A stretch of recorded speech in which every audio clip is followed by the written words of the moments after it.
چاند کی گردش سے اور اس کی منازل سے حضرت انسان کو کچھ سمجھایا جا رہا ہے کہ جب تو پیدا ہوا تھا تو چاند کی طرح سارا زمانہ تیرا منہ دیکھنے آیا تھا، تو بھی اس وقت لوگوں کی توجہ کا مرکز بن گیا تھا اور پھر منازل طے کرتا رہا، اور جوانی کی دہلیز پہ جب تم نے قدم رکھا اور تو بدر تمام ہوا، جب شباب کی بجلیاں تیری آنکھوں سے ٹپکنے لگی تو پھر تیری نظر کا خمار بھی کئیوں کے دل لوٹتا تھا، کئیوں کی نیندیں اچاٹ کر دیتا تھا۔ جس طرح چاند جب جوبن پہ ہو تو چکور کا دل لرزتا ہے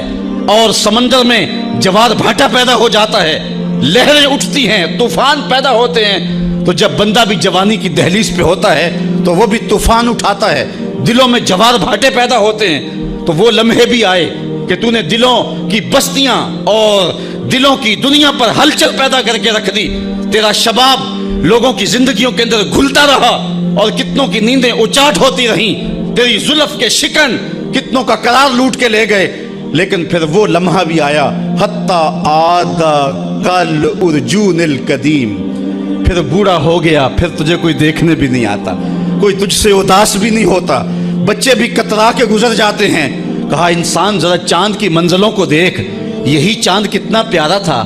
اور آج اسی چاند کو کوئی دیکھتا بھی نہیں ہے۔ بچہ جب پیدا ہوتا ہے تو اس کی مسکراہٹ دل کھینچتی ہے، اور جب بوڑھا مسکراتا ہے تو اس وقت جو ہے لوگوں کی توجہ نہیں ہوتی۔ بچے کی زبان جو ہے وہ اڑ اڑ کے جب بولتا ہے تو اس کی توتلی زبان کا حسن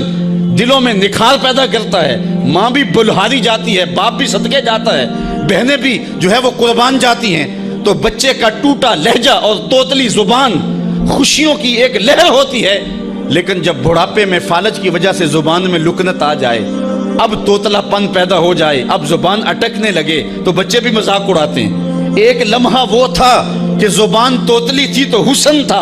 آج لمحہ وہ گیا کہ حتی آدھا کل ارجون القدیم، کھجور کی ٹہنی سے جب پھل توڑ لیا جائے اب اس ٹہنی کو کون پوچھتا ہے؟ جب تک پھل آیا نہیں تھا وہ ٹہنی اچھی لگتی تھی، مالی سنبھال کے رکھتا تھا، جڑوں کو بھی پانی دیتا تھا اور خیال کرتا تھا کہ کوئی ایسا نقصان نہ ہو کہ یہ پودا جو ہے وہ مرجھا جائے۔ پھر جوبن پہ آیا اور جب کھجوریں لگیں تو اس نے پھر رسیاں بھی باندھی اور کھجوروں کو سنبھالنے کے لیے سب کچھ کیا۔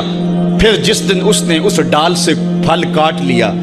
اب وہ کھجور اجڑ گئی، اب اس کی وہ ٹہنی بے توقیر ہو گئی۔ انسان کی زندگی کا جب شباب لٹ جاتا ہے اور بڑھاپے میں جب وہ کسی قابل نہیں رہ جاتا تو پھر اس کی بھی یہ مثال ہے، حتی آدھا کل ارجون القدیم، جیسے کھجور کی پرانی ڈال ہو۔